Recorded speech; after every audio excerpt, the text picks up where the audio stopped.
blow up, you know what I'm saying? Kodak blow up, Real nigga, man. Fuck Kodak blow up, nigga. You fuck Kodak blow up, fuck with me. And I know another thing, dude, like that's really different with your music. You know, we were talking about Michelle, you know, having dances. You dance in your music. You know, how did that start for you as well? And what made you like put stuff together? Like I was looking at Measure Out. You know, you were doing dance moves and everything in it. What made you become a dancer? And like, what made you transition to dancing into the music? Was there that already one thing together at one point? Well, I was a dancer. Growing up, I danced. Okay. Growing up, like all my siblings, we did something because, like I said, my dad's a maestro. So I got a brother that played the trumpet, the trombone. My sister played the violin, flute. I did piano. I quit, but I danced like my mom. My mom did ballet. I did ballet, jazz. You know, pretty much everything but tap.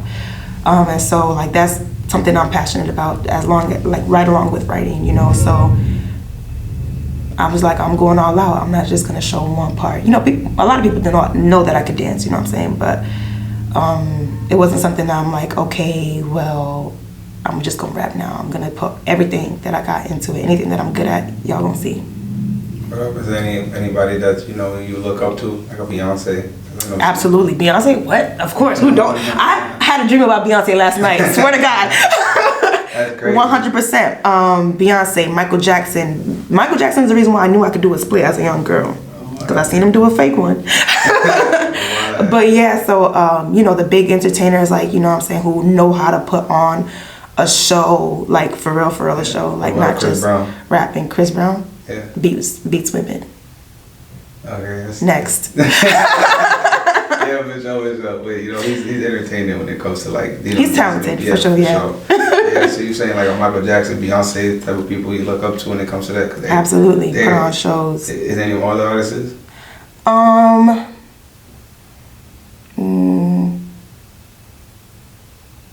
I don't really watch that. I've never even been to a concert, so I really watch like what's trending. Yeah. You know what I'm saying? Like what people have online and stuff like that. I've never went to a concert to actually see, like, you know, everything I've watched has been on TV or has been on.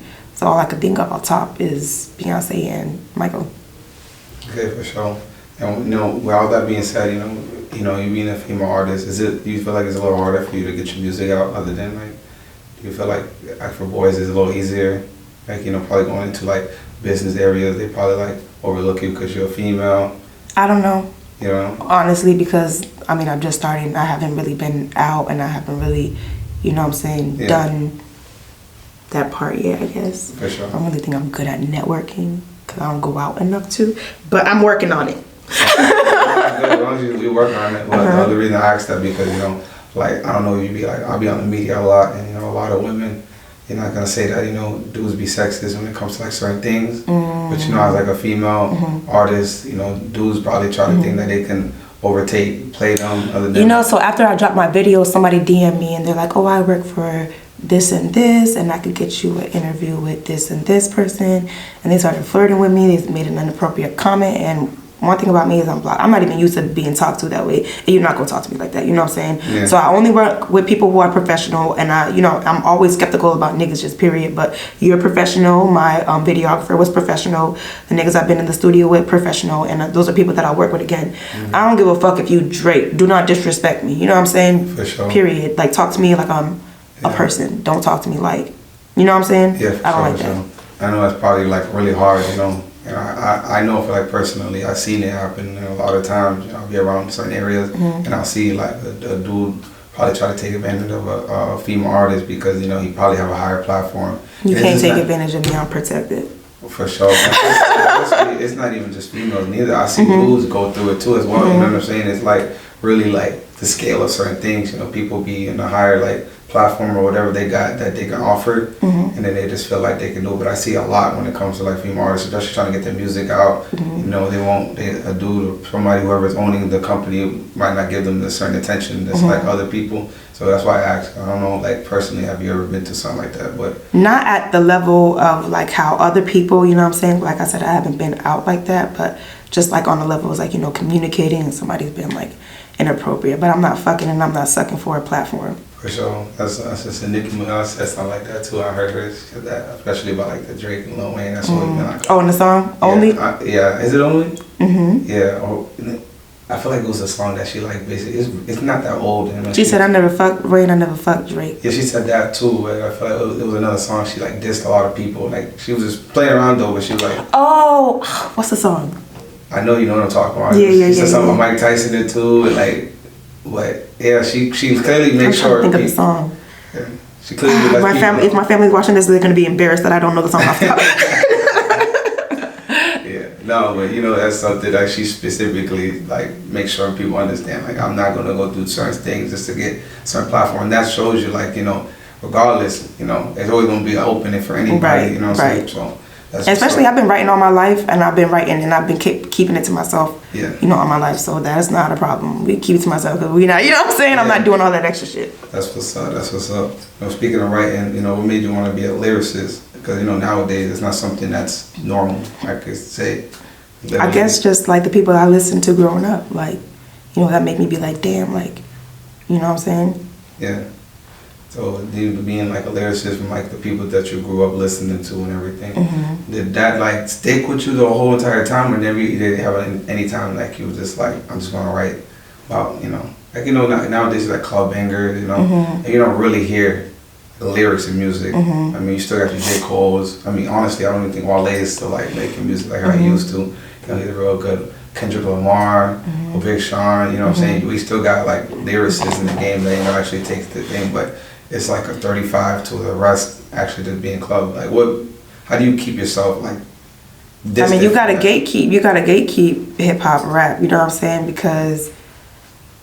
And I'm not saying there's anything wrong with, like, you know what I'm saying, the way rap is going, but you cannot remove the original, sound of hip-hop. Okay. It just can't be removed. That's how I feel, you know what I'm saying? And that's not to say, like, don't have other styles. Like, you know what I'm saying? Make music, make it how you want. But at the same time, it's like, keep it original, too. You know what I'm saying? And I feel like no matter how far or how different hip-hop gets, being a lyricist is never going out of style, because that's where it came from. You know what I'm saying? Yeah. Why do you think music started evolving nowadays? Sorry? Like what? My fault. Like when it came to like music, music back in the day was like lyricists and actually rapping to what it is today. What do you think made it change like what it is now? Culture, and then you got to think about it like who's putting out the music, these big labels. You know what I'm saying? Yeah. So, and at the same time, the audience, right? Because if you putting out songs that nobody wants to listen to, then they can't keep putting it out, you know what I'm saying? So the audience changed, the culture changing, and the artist just changing. I mean, I guess maybe just life, people just change. Okay, that's what it is. And with your writing process, what is your writing process when you get down to like make a song? Can you let the viewers know how you do that? Okay, so a lot of times I'm just in the car and I just let beats play. And I'll be like, sometimes you just like, ugh. Like, when that one beat, like, just hit, like, yeah. And you just like that beat. And then, like, I'll see something come to me. Sometimes, like, something randomly will come up to me, like, come in my head. And I go, like, okay, I got to write down. And let me go find a beat that is going to sound good on, you know what I'm saying? Sometimes it's like I remember old stuff from, like, years ago, you know what I'm saying? Like, oh, damn, that'd be good on, you know what I'm saying? And sometimes it's like I'm not writing a full song, but like I said, something will come to me and I'll just start flooding my notes section. Like if I can show you my notes section. Yeah, because I see on your posts you have a lot of videos that you've done, in your car. Yeah, these is like lyrics. All that? Wow. That's just, but some of them is just like 2 sentences, you know what I'm saying? Yeah, for sure. So you put like basically stuff that you probably like writing your notes together sometimes when you see like one come match the other. Okay, so do you ever just sit down and just make like a whole song, or is it like piece by piece? Yeah, I've made what song was it? Measure Up. Okay, so the funny thing about Measure Up, that wasn't the song that was supposed to be for that video, because I had a completely different song. But my license was suspended, so I wasn't able to move how I wanted to. So I had to do everything like, within a schedule. So when I recorded the song, I didn't like it, but the video was a week away. So I was like, fuck. So I wrote Measure Up very quickly and then got back in the studio. I said, okay, I'm gonna do this one. So I recorded Measure Up, and maybe 6 days later, I did the video for Measure Up. Wow. And so that was just like... I hated that. I wouldn't even mention the song ever. I hated it. I was like, but I like when I heard the beat to the song, I was in the car, and like, you know, that song came pretty easy, and I had the vision, like I had the orange hair, the, you know what I'm saying, all the looks. I had it in my head, you know what I'm saying? So I was like, okay, this is gonna be, you know, and everything went well except for the fucking song. So I had to improvise. Hey, at least you know how to improvise because you did a really good job in that song. You learn how to improvise when you take dance lessons. I didn't even think about it. That's crazy that you say that. That's what's up, though. That's what's up. So what can we expect from you for the next couple of months? You know, I know the year's ending and everything. How you feel like you're gonna end the year off? Definitely got another single coming out, maybe even 2. And I'm trying to see if I could put together a performance, you know, and get, you know, my first performance out before the year ends. If not, then that's cool, but that is my goal, because I'm not gonna rush it, you know what I'm saying, and I'm not gonna just get on stage and just like rap. I want a performance. Yeah, I hear that. You got any EPs, anything that you're thinking about doing? No EPs yet, no albums yet, nothing big like that yet. I'm still working on singles just so that I could get my sound out and get like like a fan base. Yeah. And then, you know, I still have stuff that I could put on SoundCloud right now, but I don't want to ruin it. Yeah. And then like put the content up after, you know. But I got stuff that I need to record still in the studio for content and stuff. So basically my main focus right now is building my fan base with singles and content. For sure. And then for all the fans too to find you on like social media, your SoundCloud, can you let them know all that information so they can follow you once they get done watching this interview? Okay, so on TikTok, Instagram, Twitter, I'm VTheZoe, and on SoundCloud, I'm VNYX, VNYX. Word up. And before we end this interview, I want to know one thing. Like, how did you come up with the name VNYX? Okay, so I don't know if you know anything about the legend Phoenix, the bird. I was gonna say X-Men. No, not that one. Okay, alright, no. It was no. But it's like, it's called the Legend of Phoenix, and it's a bird who dies and burns in their ashes, but rises again from their own ashes.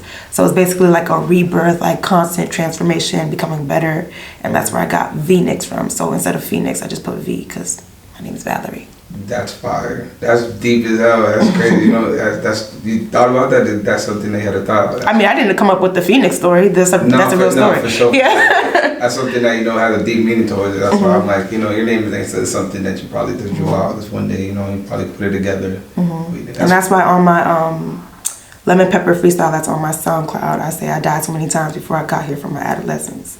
So, you know, you keep dying and that's okay. That's nice. That's nice. It's deep. You know, I appreciate you too, you know, doing this interview. Hopefully, you know, we get another EP, or not EP, my fault, like a single coming soon, you know what I'm saying? Hopefully we get an EP probably by next year.